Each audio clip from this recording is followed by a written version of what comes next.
আমরা দেখতে পাচ্ছি দত্তপাড়া এবং খাগান, বিশেষ করে দত্তপাড়া এবং ভাইরা আমার, আজকে আমরা কোন বিষয় নিয়ে এখানে উপস্থিত হয়েছি আমরা সকলেই জানি।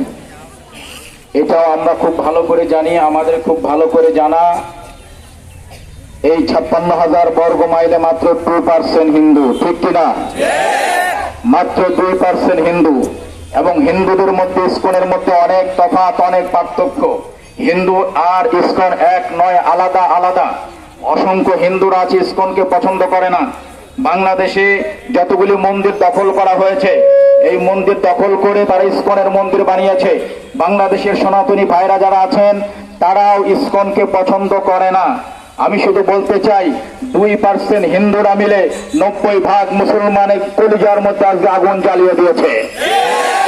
আপনারা জানেন, ইসকন যারা, ওরা অখণ্ড ভারত তৈরি করতে চায়। অখণ্ড ভারত তৈরি করতে চায়। অখণ্ড ভারত তৈরি করার অর্থ হচ্ছে বাংলাদেশ, পাকিস্তান সহ আবার হিন্দুস্তান বানাতে চায়।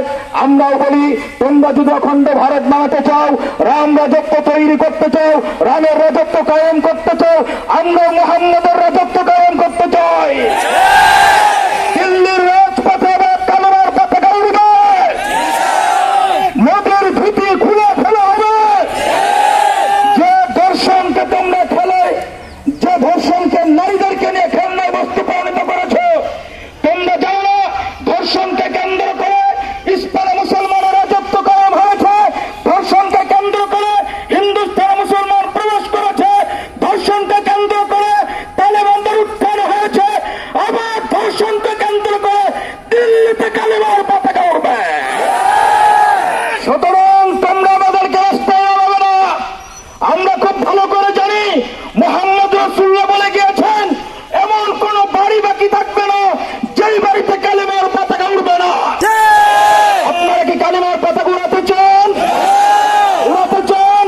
স্কুল, কলেজ, ইউনিভার্সিটির ছাত্র ভাইরা, একটা কথা বলে যাই, ইসকন চীনার শত্রু হচ্ছে হাতের মধ্যে সুতা। আরো জোরে বলতে হবে, হাতের মধ্যে কোন সুতা? কোন সুতা? আপনার বাড়িতে ভাড়া থাকে কারা? আপনার সাথে রিক্সায় চড়ে কারা? অটোতে চড়ে কারা? বাসে চড়ে কারা? আপনার বাজারে বাজার করে কারা? যদি এমন কোন মানুষের হাতের মধ্যে লাল সুতা দেখতে পান, মনে রাখবেন ওটা হিন্দু না, ওটা সন্ত্রাস, ওটা ইসকন।